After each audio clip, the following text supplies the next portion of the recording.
Moody's Investor Service said in a report today that the U.S. municipal sector has been largely unaffected by the European debt and banking crisis. Makes sense, right? I mean, is this the best that can be said of the municipal borrowers, though? Let's find out more. We have John Hallacy. He is the head of municipal research at B of A Merrill Lynch Global Research. And for 8 consecutive years, John ranked first in Institutional Investors' All-American Fixed Income Research Team. John, a pleasure. Thanks for coming in.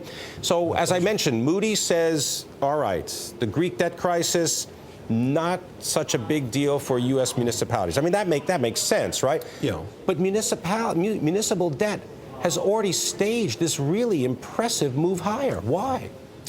Well, last year we had so many naysayers, people who found a lot of fault with what was going on in terms of, budgets and pressure, and there was a lot of fear about defaults and bankruptcies.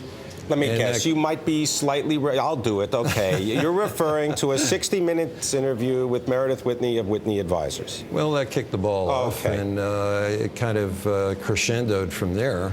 And we spent a better part of last year really kind of defending how the municipal issuers would react. I mean, basically, states and localities have to balance their budgets.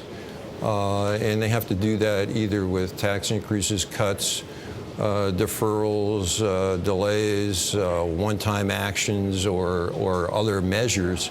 But in essence, they still have to balance the budget. Or indeed even issuing script in the case of California at one point. Well, short-term borrowing is always an acceptable way to deal with an interim cash flow imbalance. But ultimately it all has to be paid for and has to be budgeted. All right, so what's the credit situation now? I mean, what's the credit quality of municipals looking like?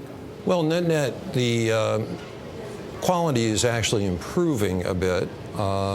Clearly, the 3 key drivers at the state level are the income tax, the sales tax, and the corporate income tax. And of course, we've had a little pickup now in income tax. Sales taxes were really responding nicely. We thought we'd have a little stronger holiday season.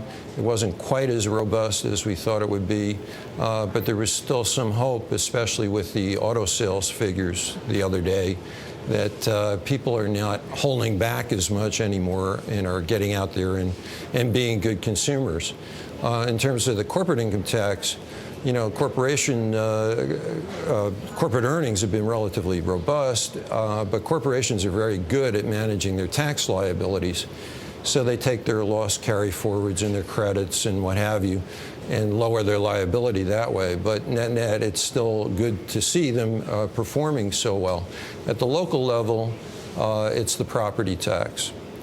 And even the Fed did a report, which we found particularly interesting, but not unusual to municipal folks, is that lo and behold, even though properties are under pressure and valuations are under extreme pressure, that property taxes really haven't fallen off all that much, in part because the assessed values haven't caught up and tax rates have been raised to compensate in some cases. I want to thank you very much, John Hallacy, giving us a picture of municipals. It's not as bad as many people had thought.